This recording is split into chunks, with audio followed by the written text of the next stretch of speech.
Said, NFP doesn't have any positive fruit for me. In every other good work I've ever done, there's a payoff. I feel better when I go to Mass, work out, cook for my family, go to school to get another degree to help better provide for my family, taking care of my special needs son with hundreds of doctor's appointments and giving medicine, etc. But with 2 weeks plus of abstinence every cycle, no payoff, no improved marriage, no good feelings, just endless pain. Sorry to laugh, but that's so true. Oh my gosh. This is the stuff that Christopher West doesn't tell you about. Well, he's going to say you just haven't waited long enough, brother. Yeah, that's right. Brother. Yeah, exactly. Mercy. Just endless pain and by far harder than all the other trials I have. I can concur with that. In fact, it makes all the other trials harder because I can't focus. Yes. Mm-hmm. Brother. Yeah, that's right.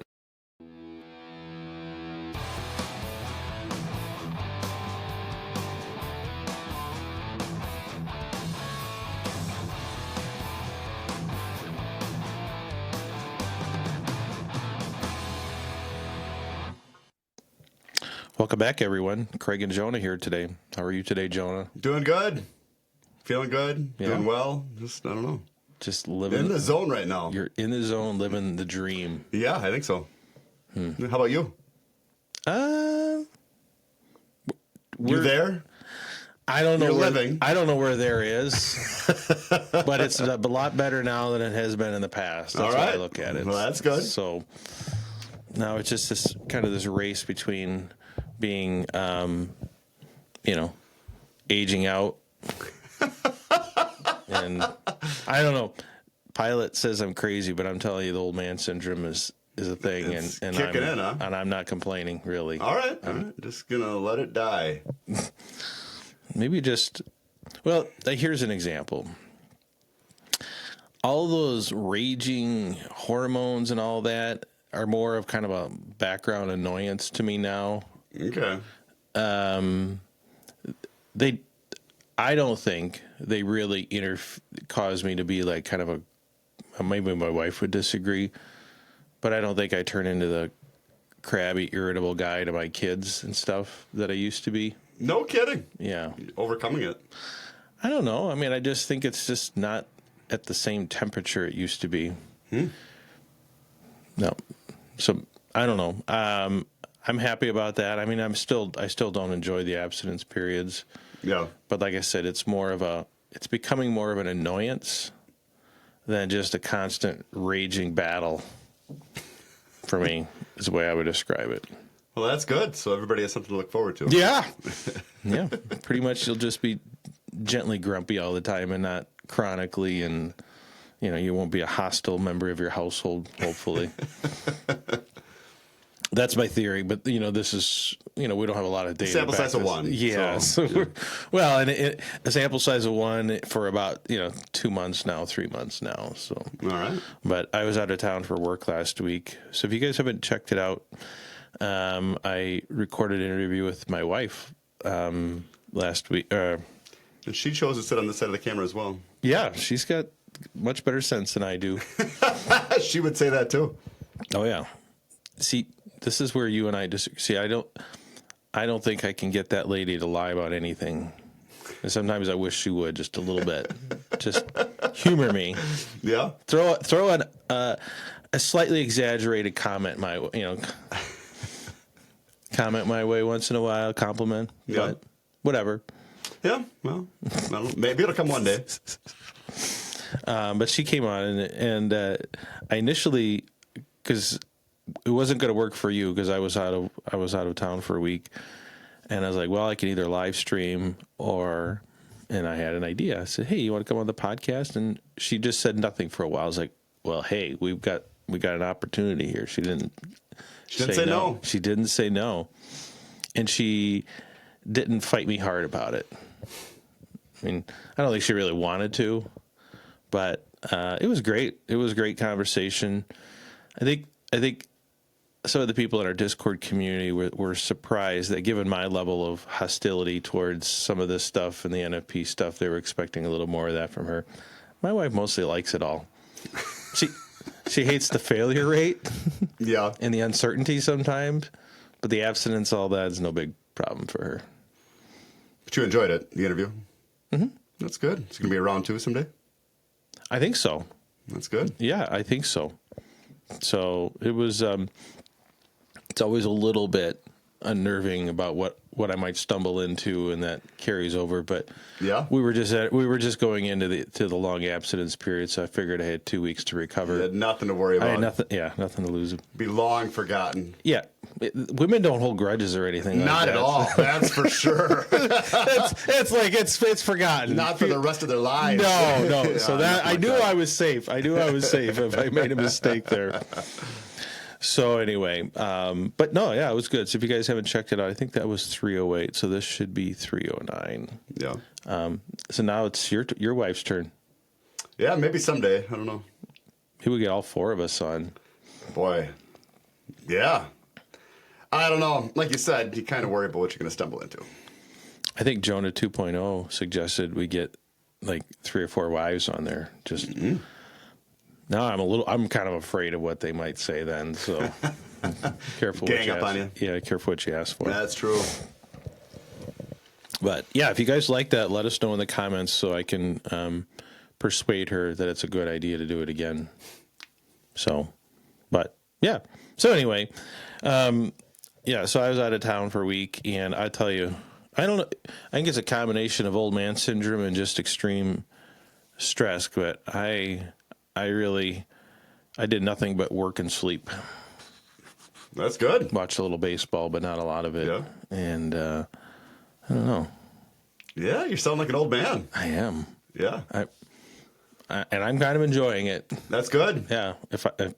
I'll tell you this stuff used to cause so much interference in my life that I have no interest in going back to that. Well, it's funny too, because if you don't know what that feels like, you could think that people that deal with it are crazy. Yeah, like I said, it's kind of a slight annoyance for me now. So if some of the people out there, the critics we have had old man syndrome all their life, I can get why they think, why are you guys complaining all the time? Or even no annoyance. Yeah. You know, like where they're just, it doesn't bother them. I don't know Yeah.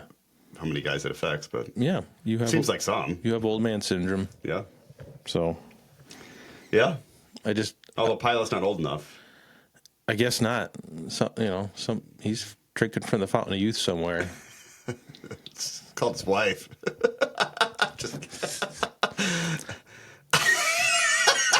I mean, That very well could be the case. Yeah, just keep the blood flowing and it just keeps working. I don't know. That could be. So maybe it is. Maybe it's, maybe multiple factors go into it. Yeah, because did Pilot ever use NFP? I don't think so. Yeah, I don't think so either. I can't remember. No. Maybe, I don't know. He hasn't been poisoned by it.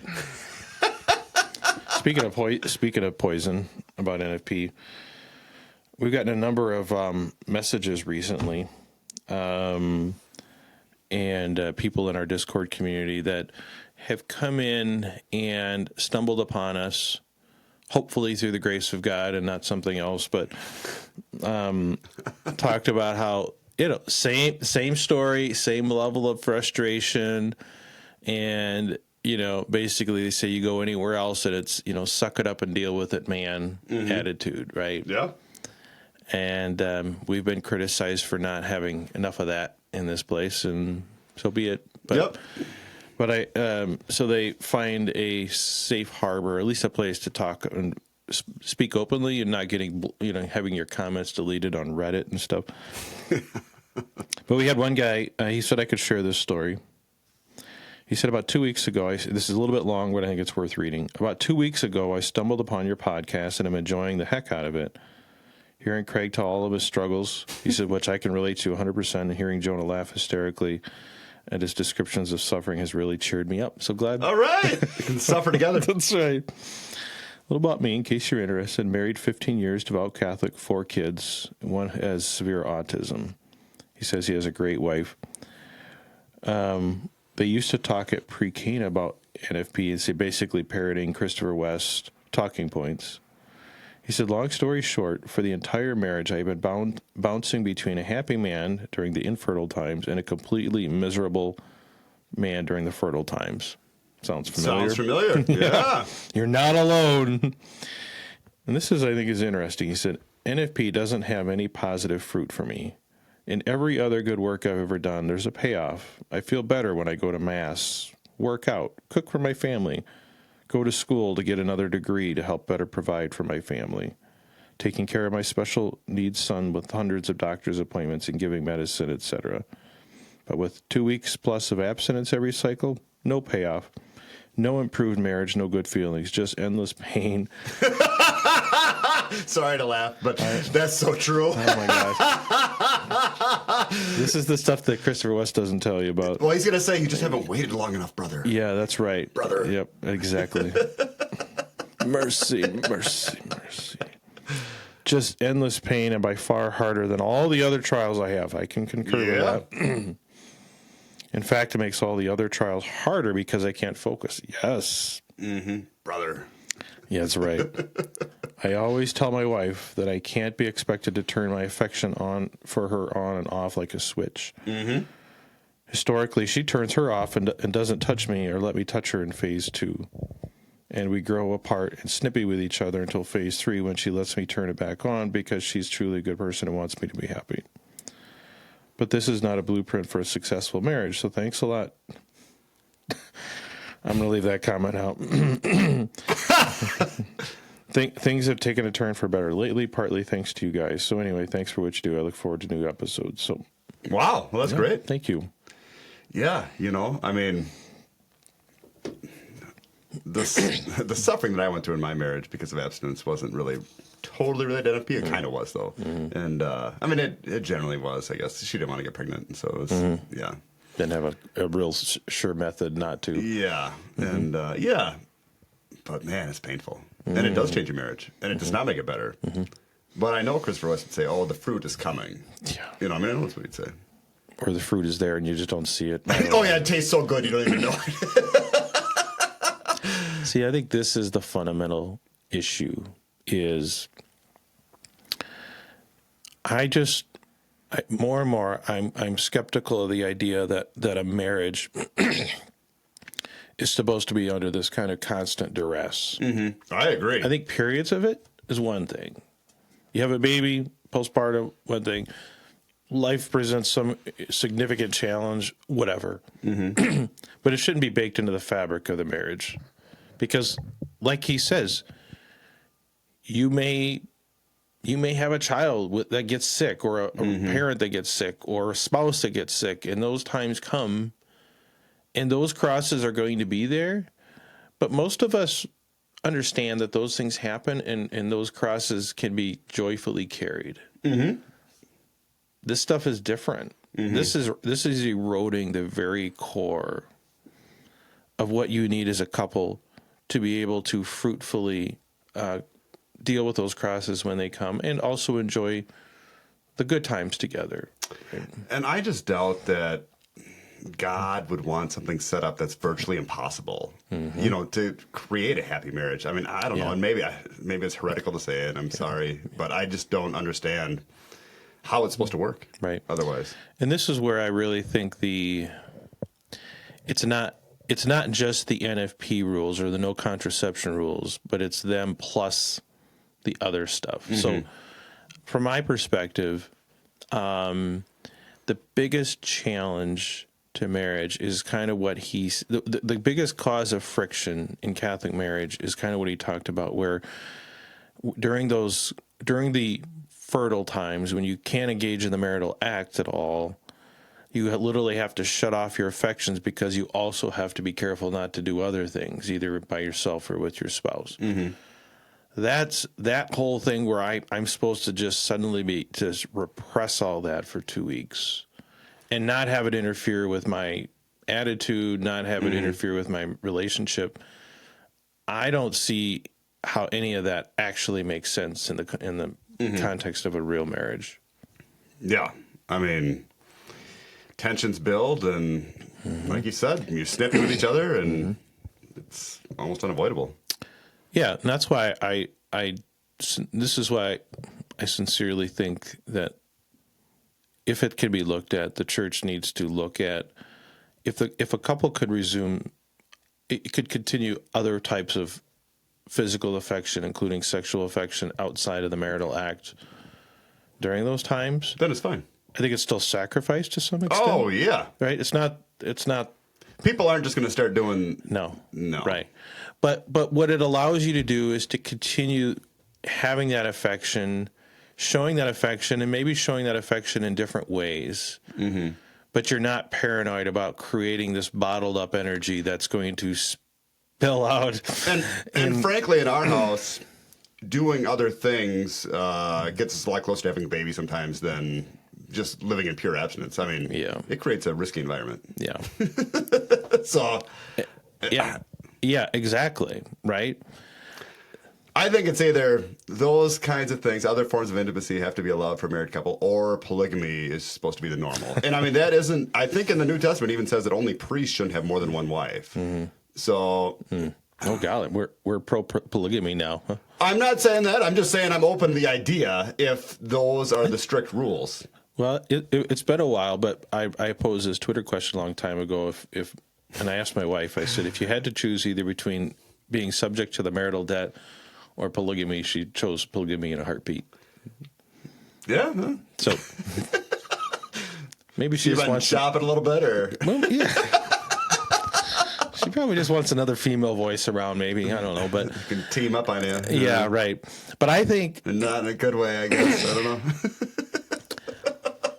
Yeah, but I totally agree with you. Like, I mean, if we're just trying to be, if we're truly trying to be natural law people, and we're not trying to shoehorn some belief that we've long had, but we're just kind of looking at. And it does feel like a shoehorn. Yeah, it really does. But if we're just, let's step back and let's just kind of analyze this with our brains and experience and observation. Of course, experience is something that the usual folks, the philosophers, the theologians don't have.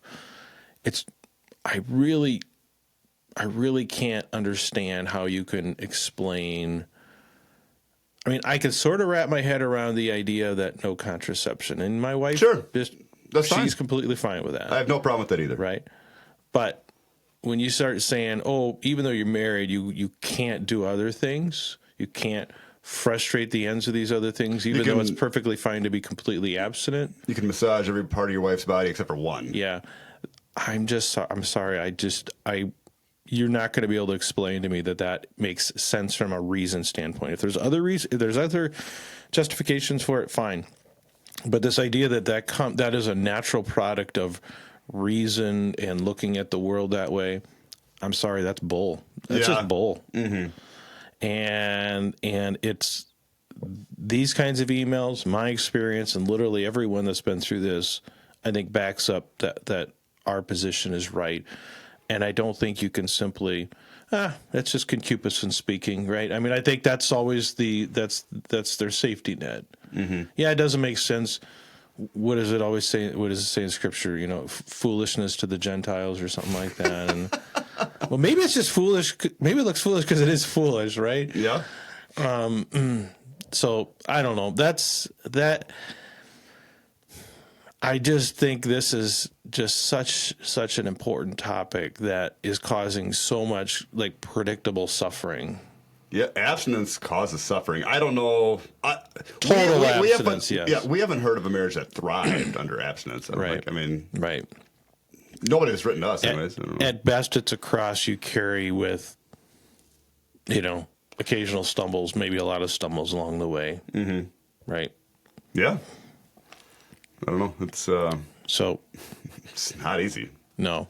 So I think this is something that is this idea continues to be reinforced every time someone reaches out to me. And yes, are there exceptions? Are there those folks that have no trouble living under the quote unquote strict traditionalist rules? Yes, but I would submit that they don't represent the norm, and there may be some other factors going on there that are contributing to that, or maybe they're not being perfectly honest with us about what's going on. I was listening to Relevant Radio yesterday, and they were talking. So it was one of those caller shows. I can't remember which one it was, but somebody called in and asked about a Josephied marriage, if they could enter into one. It's a woman calling in, asking if she could.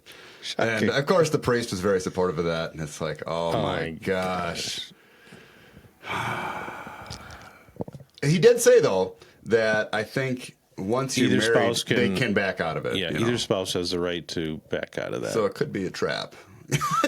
I just think, I mean, the theory of a Josephite marriage, even though I never had any interest in that, seemed a little more plausible when I was still a single celibate virgin than afterwards. Yeah. I mean, The church is right. The only reason to get married is to have a family. yeah, I think. yeah. You can say, you know, when people are older, but they still could, you know, perhaps have a baby like Abraham or whatever. You know, Yeah. Abraham and Sarah. I just think you open that can and there's no going back. Maybe enough old man syndrome eventually settles in and you Oh, can give it. gosh, you're on the downward side of the bell curve. Just at the rate I'm going, it's going to be a long, long time before I'm ready for that. I will continue to subsist on the crumbs that the NFP chart leaves me every month. I'm not ready to go cold turkey. Oh, man. So, but yeah, so I think, but this maybe this is a good segue to our other topic about, because again, we don't hear from everyone, right? Most people don't talk about this stuff, and maybe they don't have struggles, but I think everyone has the struggles, and I think that includes all of the traditionalists as well. Now, I think if you are, I think if you're living in a true like marital debt paradigm, which is, I don't know, as close to polygamy as you can get, maybe. I don't know where the I don't know. man It depends on, you know, like I would like to talk to a marital debt wife, you know, because I wonder how, like, if it's as horrific as it sounds, or if, you know. Yeah. I don't know. I mean, I'm going to try to be as charitable as I can, but I think Stockholm Syndrome can really create. Well, that's true, too. I mean, yeah, if they decide they want to do that and the wife truly is of the mind that is prepared to submit to that. I mean, let's be honest. These marital debt things are one-way streets. Not always in my house, buddy. You and Pilot are just anomalies out there, okay? They do not change the fundamental principles. It's what we all strive for, but most of us live in reality. Okay? And it's, well, never mind. So, you know, could you live under that? I suppose so. But the marital debt guys I've seen tend not to be the guys that I think would be also significant bearers of sympathy and care and attention to their wives, that the wife wouldn't at some point feel like this is kind of a dirty situation. Well, and I wonder if they're anti-foreplay, too, because they want to, you know, if they're that conservative, you know, which, yeah, I don't know. Yeah, maybe. I don't know. I mean, God bless those. Even Father Ripperger said there's no real need for foreplay. You know, it's like you can just do it like rabbits. Like you watch rabbits, they just do it. You know, I mean, and I'm sorry if I'm misquoting him, but that line shocked me when I heard it, and I'm pretty sure it was very, very similar to that if it wasn't that. Yeah, it's a near occasion of sin to be playing with the toys before they're where they have to be. What if an accidental discharge happens? You could both both be burning forever because of that. I know I shouldn't joke about that, but jeepers, really, people. Yeah. This is what we're talking about here. This is where it just becomes so beyond reasonable and sensible that you I don't know. I just think you have to joke about it a little bit, but Definitely. But I think for most of us, living in that kind of environment is not realistic, nor is I think that a recipe for a good marriage. So, and I think typically probably the wife understands something is wrong, but she's not really suffering in the way the guy is that's suffering to the absence. And he doesn't say anything because he wants to be supportive, you know, and there's probably a reason for abstaining. And, you know, he's just kind of taking each day one step at a time, just hoping that one day, you know, just waiting for the intimacy to occur again. That's one thing I think I kind of communicated to my wife on our interview. is, for a long, I suffered really quietly for a long time because I thought, well, this is just a short season. Like, we just get to this point. We get, I don't know, our kids to this age, or we get our house the way we want it, or I get that next raise, whatever, you always thought, we're just a few things away from having it figured out. And this stuff all goes from being miserable to mostly manageable. Right. Mm-hmm. And it just never happened. Yep. Until we finally just were forced to start talking about it. And thank God we did. We're still growing every day. I think our marriage grows now more every day than it did for the first 20 years because we were just, just kind of in a survival mode, and we just put our relationship on hold, just trying to care for all these kids that were coming. But, yeah, that happens, man. And I only have 4 kids, but our kids are old enough now that we're out of the survival mode. Yeah. Yeah. Well, let's transition. This is going to be kind of a bleak subject, but is compared to our normal optimistic content here, uplifting stuff. So, for those that don't know, and he's been very transparent online about this, so I don't think we're like revealing anything he doesn't care to reveal. But so I don't know if people have heard of Steve Skojec or not. Steve Skojec, I think, is kind of at rock bottom right now. So pray for him, please, and his wife and their family. And he asked for prayers on Twitter, which is interesting to me. Since you want to share his background? Yeah, I think so. I think he's kind of a hostile agnostic who still is open and wants there to be some God in the world, in the universe, and stuff. But so for those that don't know Steve, I don't know his full background, but I think Steve grew up in a pretty conservative Catholic household. Not sure if they were full trad, Latin Mass trad, or if that came later in life.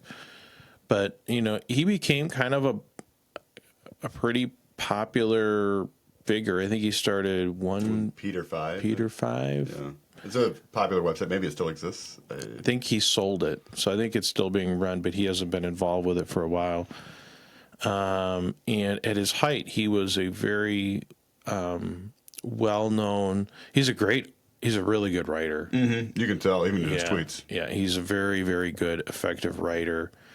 After you, he's my favorite follow on Twitter. So, well, thank you.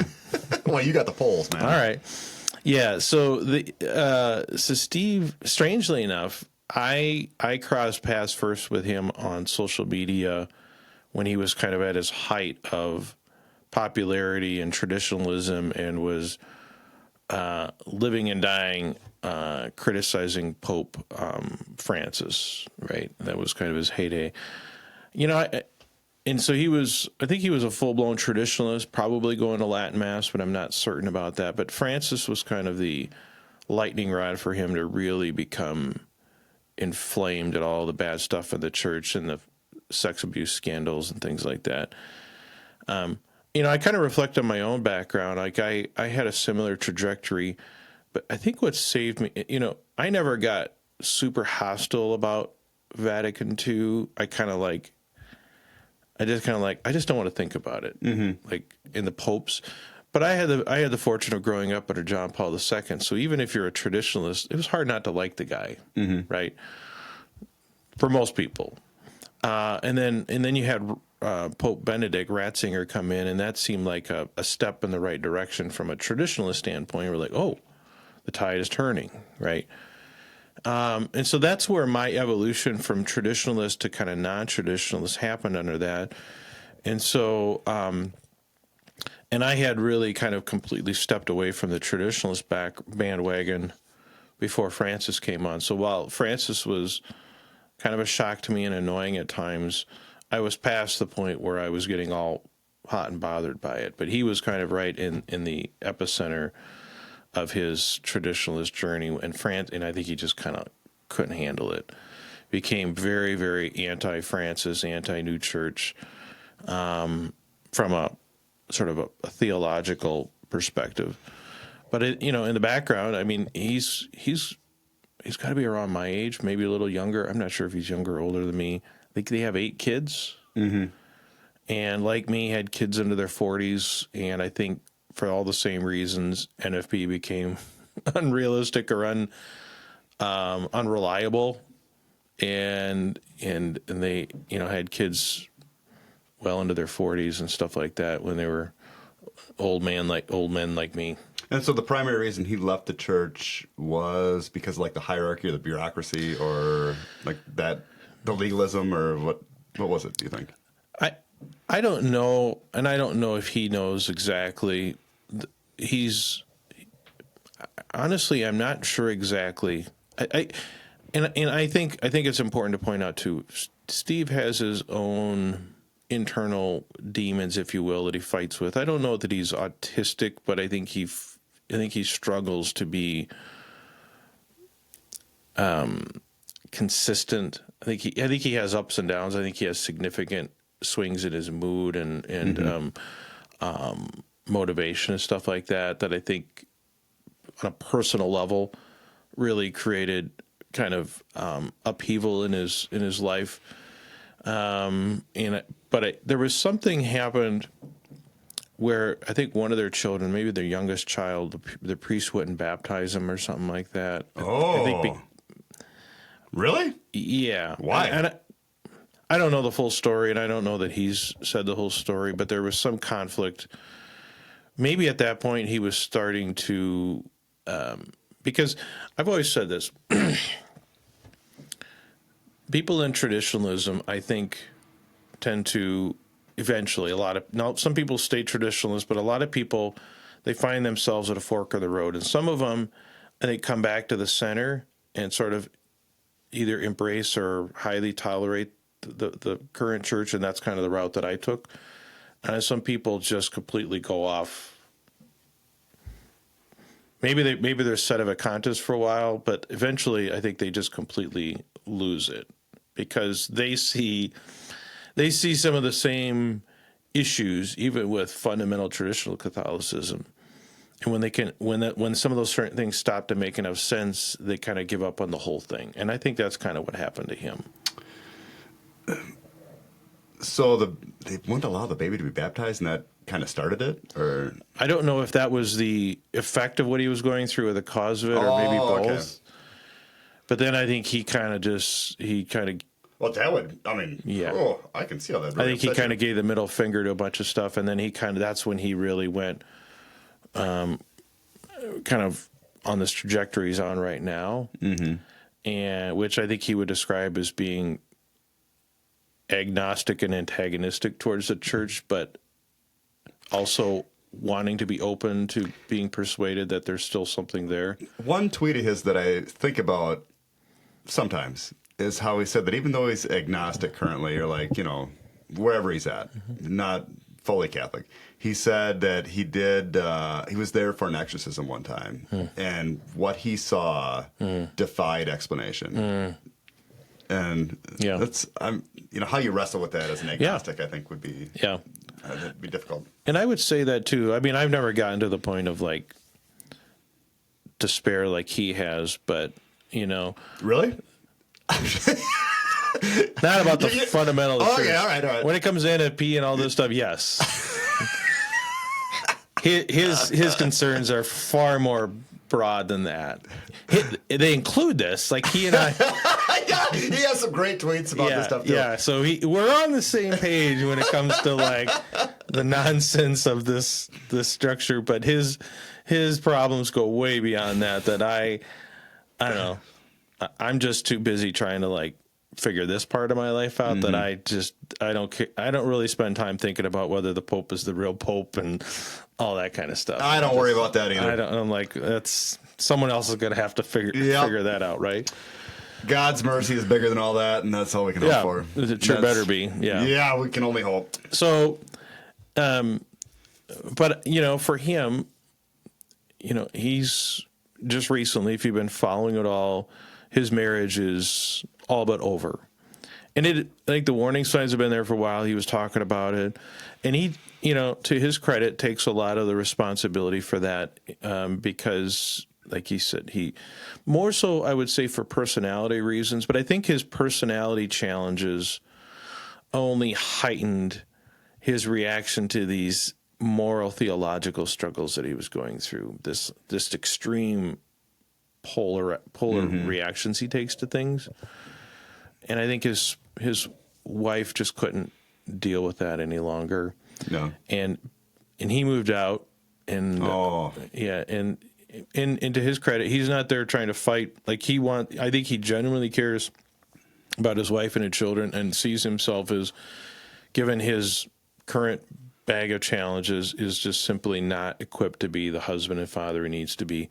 I think I get a sense that there is an openness there, that if he can figure some things out, there's a possible reconciliation there, but he just cannot beat these demons in his life. And so I feel so bad for the guy, because I remember crossing paths with him back on his heyday, and I literally got blocked by him on Facebook, I think, because he said some pretty vile things about Supich.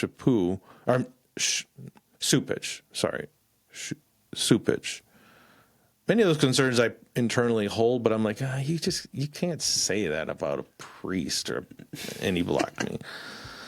And it's just strange to have this kind of come full circle or whatever. And so but he's talked a lot about how the struggles of trying to be a Catholic, you get into your 40s, NFP is no longer reliable, the abstinence is not good for your marriage. And I'm not blaming all that on this stuff, but I'm sure it contributed to it, right? Mm-hmm.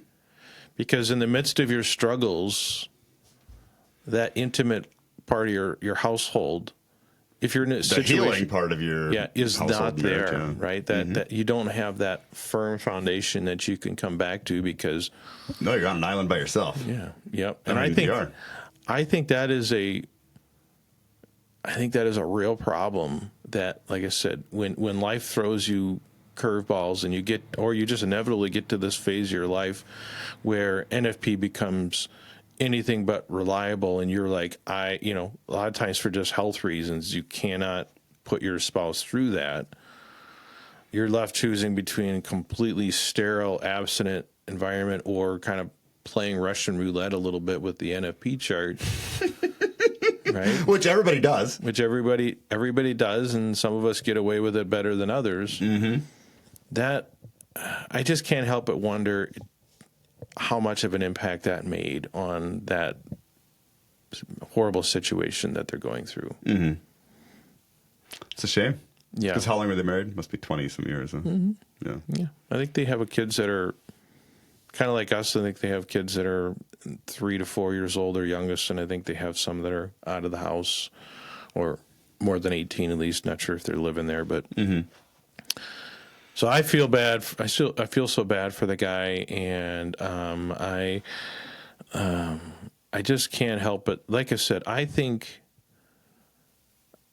marriage is supposed to be that foundation, that place of refuge where and like it or not, that intimacy, I think, is a need. Intimacy in some form is a need. Absolutely. Whether the marital act itself is a need, I think people can debate that. But I don't think this idea that any physical intimacy, any physical enjoyment and release is not a need, I just think is not true. I have yet to see that not to be a need for most average people. Definitely. I think once you go through abstinence, your marriage stops feeling like a marriage. Mm-hmm. Yeah. And it just does. Yeah. I mean, yeah. If your life is turmoil around you, and then you come home and you have the cold feeling. Yeah, you just have nothing. And I think it compounds itself then, right? Because if you give into that desire to even touch your wife or give her a kiss, like, it just makes it worse in a way. Yep. Yep. And like you said, and this is true for us, we talk so much more now than we did in a long time. That the ability to talk and openly and confront some of these other things, whether it's work related or child related or whatever, your capacity to have that open talking relationship is so much better. It's so much easier. It comes more naturally when you're frequently intimate. Yeah. Versus if you're in that 2 weeks of abstinence, like you said, you're just trying to Yeah, I mean, You're trying not it's to a very minimal conversation. I mean, in a lot of ways, I think, compared to what it's like when you're intimate. Yeah. And for whatever reason, the intimacy fuels communication, and communication fuels intimacy. Yeah, I think that's absolutely true. So, I don't know. Because I kind of think like from the male perspective, intimacy may be the greatest need in marriage, and from the female perspective, then communication may be the greatest need. So, Yep. And those two go hand in hand. And I do sincerely think this is why I think for most people the Josephite marriage thing is not realistic, because you're probably not getting either of those. Yeah, I mean, honestly, should it even be allowed? I mean, if a couple in their 50s gets married for the first time, whatever. Oh, gosh, in their 50s, maybe 90s. Okay. You know, I mean, I don't know. Again, I think if you never open that can, I think it's one thing. Like, I mean, you know, if you're only in your 50s and you're going to sleep next to a woman. Well, maybe don't. Right? I'm not saying. Well, that's true. I guess maybe we could sleep in different bedrooms. You got a duplex and all that, or something. But it's like, why even, be together? I mean, you got the companionship side, but you could be companions, in different houses and stuff and not be married. Yeah. Someone to change your diaper when you're old and stuff. I don't know. I don't know. I'm very skeptical of the Josephite marriage. Yeah. And I think not understanding that NFP creates these mini Josephite marriages under the traditional. That's really funny. Under these traditional standards where you just literally you can't play with the toys at all in between, I think is a real problem. But then too, if you are in a Josephite marriage and as the man you're struggling, would you ever talk about it with your wife? No. Right. I mean, that'd be a hidden part of your life. Well, and see, that's the problem. I think that's the problem. It's a hidden part of life for most marriages, but especially under that one. Yeah. Well, I mean, let's think about this realistically. If you're married to a woman who's in a Josephite marriage, she's probably a really holy person. And what are you going to come up and say, hey, I'm really struggling with this Josephite thing because I'm masturbating? We need to do something different. I don't think the current climate of the church provides a very good preparation for that, even in a non-Josephite marriage. Like, I think a lot of, let's be honest, I think a lot of wives probably don't understand that their husband, even in a normal marriage, they don't understand his needs, is dealing with that stuff. Yeah. And my wife had no idea. Yeah. We were together exactly more than a decade before she knew. Right. So it's that thing that happens, whether it should happen or not. I'm not. Yeah, we're not debating that. But it happens. We're not master debating that. It happens even amongst those that feel like it's an absolute horrible moral thing that they're doing it. It happens, right? Mm-hmm. Which should tell us something a little bit, right? I was trying to look at some stats on Josephite marriages. None exist, unfortunately. But I did come across this Reddit post where this woman said, it is my biggest dream to live a celibate life while raising adopted children and loving someone for life. Any experience with a Josephite marriage out there? Wow. There aren't enough negative comments to her. Was that my wife? Was that my wife? It's only a year ago, so no. It could be her. Still could be. Yeah, although somebody says celibacy is the state of being unmarried. You cannot, by definition, have a celibate marriage. Mm-hmm. It is like asking to draw an angular circle. So there's somebody out there thinking like us. Mm-hmm. Yeah. Biblically, continence is only meant to be temporary and for the purposes of heightening prayer and fasting. So I don't know. It's the length of it. That's where the devil's in the details. We're talking days, weeks, months, or years. Oh, and then they pile on that comment. They're like, but the Catholic Church does recognize a Josephite marriage. You can't say it doesn't exist. Just like, come on. This is, we have the Holy Family. The model family was, according to what we believe as Catholics, Josephite by definition, right? And so I think the church has always had this kind of awkward posture on all this stuff and has been forced to, uphold and maintain these pretty curious ideas about things, in part because what are we going to do with that? Mm-hmm. How do we say sexual intimacy is a need if we also say the best marriage in the history of the world was between two people that were never intimate with each other? Mm-hmm. So that's why legend says St. Joseph was like 90 or 100 or whatever, Yeah. Older than Pilate, apparently. Boy, that's funny. And for what I can tell, a lot older. Significantly older than Pilate. Oh, man, that's funny. So, and I don't know what went on there with Mary and Joseph. It's difficult to say. But, yeah. I don't know. I don't know. I can't even guess. I like I said, I have spent enough time just trying to figure out my own situation. You don't have to ponder that. I don't need to ponder what went on there, what that was like. Yeah. But so I don't know. I mean, are we over dramatizing things? Maybe, but I don't think. I don't think really. so. I don't think not really. I think this is about as real as it gets, and that's. We are not the suck it up and deal with it crowd as a response to everything. Sometimes you have to. Like sometimes life requires you to do that. But as just a general framework for dealing with every situation that comes up and every legitimate question and concern that people have, I think that's the problem. I think that's where the true believers really lose touch with those of us that just don't find it so easy to just follow the black and white rules about everything. I think all you could do is go to confession and just hope for the best and trust in God's mercy, because I don't know how else you deal with it. Yeah, I agree. Yep. Make use of confession. Talk to your spouse. Yep. Love your spouse. And then, I don't know, hopefully find a priest that's the right fit for you, maybe, I guess is the right word. Yeah. So, but yeah. That's a good conversation. Please pray for Steve and his family. Pray for us. Yep, definitely. Definitely. It's been a real blessing to have this community and have these people who continue to show up each week and whatever. And so I just find I get so much enjoyment out of this. And so glad we were able to keep doing this for you guys. Yep. So, all right. All right. Okay. Well, thanks everyone for listening. Thank you, Jonah, as always. Yep. Thank you. And until next time, everyone. Bye. Have a good one.